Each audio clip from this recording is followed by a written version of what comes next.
Selamat siang teman-teman, perkenalkan nama saya Fira Magdalena Oktawati, semester 6 jurusan akuntansi Universitas Bunda Mulia.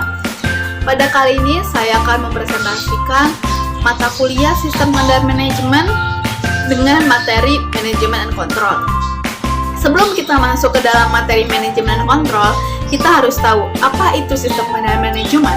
Sistem Pengendalian Manajemen adalah suatu sistem yang condong menuju pada pengoperasian aktivitas dengan otoritas tinggi dan semua untuk mendapati keyakinan bahwa pendekatan dan kemampuan perusahaan yang telah dijalankan secara baik dan akurat. Selain itu terdapat fungsi. Fungsi dari sistem pengendalian manajemen adalah untuk mendeteksi deviasi atau kelemahan yang perbaikan terhadapnya menjadi umpan balik dari suatu kegiatan yang dimulai dari tahap perencanaan hingga tahap pelaksanaan. Selain itu, terdapat karakteristik dari sistem pengendalian manajemen. Ada 3 karakteristiknya. Yang pertama, sistem pengendalian manajemen diharuskan untuk selaras dengan strategi dan tujuan organisasi. Yang kedua, sistem kontrol manajemen harus dibuat dengan sesuai struktur organisasi dan bertanggung jawab dalam pengambilan keputusan manajer.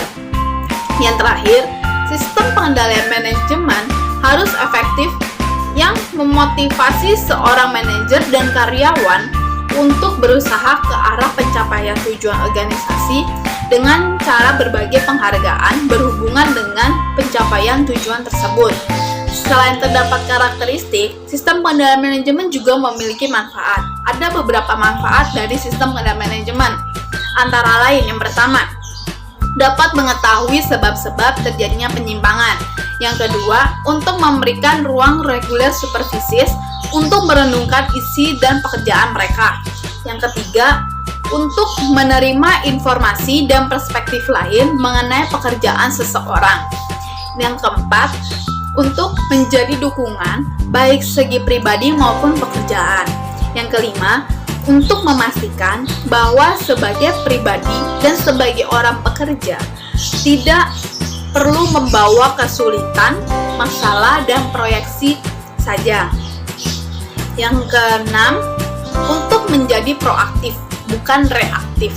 Yang terakhir adalah untuk memastikan kualitas pekerjaan mereka. Selain itu, terdapat tujuan dari sistem pengendalian manajemen. Tujuan yang pertama adalah supaya proses pelaksanaan dilakukan sesuai dengan ketentuan-ketentuan dari rencana. Yang kedua, melakukan tindakan perbaikan jika terdapat penyimpangan-penyimpangan. Yang ketiga, supaya tujuan yang dihasilkan sesuai dengan rencananya. Yang keempat, menjaga keamanan harta milik suatu organisasi. Yang kelima, memeriksa ketelitian dan kebenaran data akuntansi. Yang keenam, memajukan efisiensi dalam operasi. Yang ketujuh, peningkatan akuntabilitas. Yang terakhir adalah merangsang kepatuhan pada kebijakan, rencana, prosedur, peraturan, dan ketentuan yang berlaku. Selain itu, terdapat ciri-ciri dari sistem pengendalian manajemen. Yang pertama, sistem pengendalian manajemen diwajibkan sejajar dengan pendekatan dan tujuan organisasi. Yang kedua, sistem pengendalian manajemen harus dibentuk sesuai dengan susunan organisasi dan berkewajiban dalam pengambilan keputusan seorang manajer. Yang terakhir, sistem pengendalian manajemen harus baik menyemangati seseorang manajer dan pegawai untuk berusaha ke arah perolehan tujuan organisasi dengan cara beraneka cara apresiasi yang berkaitan dengan perolehan tujuan tersebut. Setelah kita tahu apa itu sistem pengendalian manajemen baik dari segi pengertian hingga ciri-cirinya, bahkan manfaatnya, selanjutnya kita masuk ke dalam materi yaitu Manajemen and Control. Terdapat kegagalan dalam manajemen menyebabkan 3 hal. Yang pertama adalah kegagalan finansial. Selanjutnya, rusaknya reputasi. Yang ketiga, hancurnya organisasi. Bahkan bisa menyebabkan perusahaan tersebut bangkrut.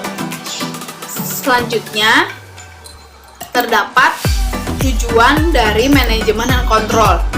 tujuan manajemen kontrol yaitu yang pertama, memastikan apa yang diinginkan didapatkan oleh manajemen. Yang kedua, mempengaruhi perilaku sesuai dengan yang diharapkan. Selain terdapat tujuan, manajemen kontrol juga memiliki benefit. Benefitnya adalah peningkatan probabilitas bahwa organisasi tujuan akan tercapai. Manajemen and its component ada 3. Yang pertama, objective setting. Yang kedua, strategi formulasi. Dan yang terakhir adalah manajemen kontrol. Key questions. Apakah karyawan dalam perusahaan berperilaku secara tepat? Yang pertama, apakah mereka mengerti apa yang diharapkan oleh perusahaan? Yang kedua, apakah mereka akan bekerja keras secara konsisten dan mencoba memberikan apa yang diharapkan? Yang ketiga adalah apakah mereka mampu melakukan apa yang diharapkan? 3 penyebab manajemen and control itu, yang pertama adalah lack of direction. Yang kedua, lack of motivation. Yang ketiga adalah personal limitation. Lack of direction adalah mereka tahu tidak apa yang diinginkan atau yang diharapkan oleh perusahaan. Untuk lack of motivation yaitu mereka mau tidak kerja secara konsisten, kerja keras, dan melakukan sesuai yang diharapkan oleh perusahaan. Dan yang ketiga, itu adalah personal limitation, yaitu keterbatasan dari individu itu sendiri. Sehingga menyebabkan dari lack of direction yaitu visi dan misi organisasi belum terinternalisasi ke sebagian besar jajaran struktural karyawan, sehingga menyebabkan ketidakpahaman ini mengakibatkan tidak adanya spirit dan rasa memiliki para karyawan terhadap pencapaian tujuan organisasi. Lalu untuk lack of motivation itu adalah sistem punishment dan reward belum diterapkan dengan baik. Hal ini menyebabkan karyawan tidak terdorong untuk berprestasi, karena bekerja baik maupun tidak baik sama saja akibatnya. Dan untuk personal limitation itu adalah menyebabkan rekrutan sumber daya manusia yang cenderung non-formal dan kekeluargaan, sehingga kurang dapat menempatkan sumber daya sesuai dengan kompetensinya. Sekian presentasi dari saya. Mohon maaf jika ada salah kata.